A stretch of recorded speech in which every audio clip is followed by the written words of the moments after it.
ท้าวอันนี้แล้วว่าบ่มีมารยาทสิกินขนมคนอื่นกับบ่โขกก่อนเป็นผู้บ่าวภาษาเดี๋ยวมากินของผู้สาวจังแม่นบ่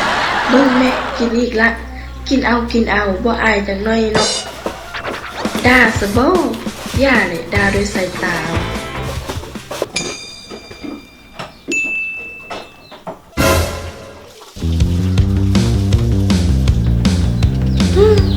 คันกล้าก่อนนี้คือบ่มีมารยาทสุด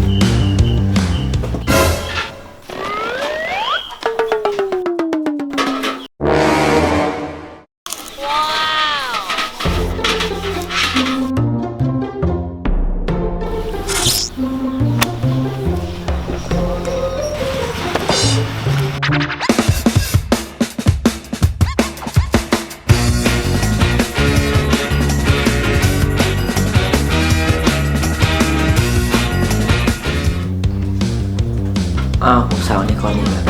บอกว่าเขานมหมดแล้วสินี่บอยซื้อมาอยู่แม่เดเราอ่ะจังแม่บ่มีมารยาทกินขนมเศร้าหนูคนจับดีวะ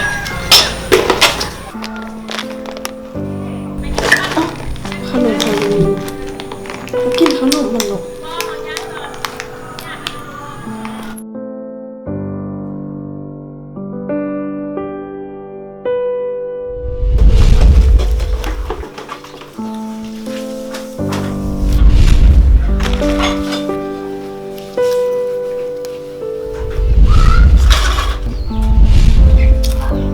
สาวนี่คือสิมาขนมแบบเดียวกับเราเนาะ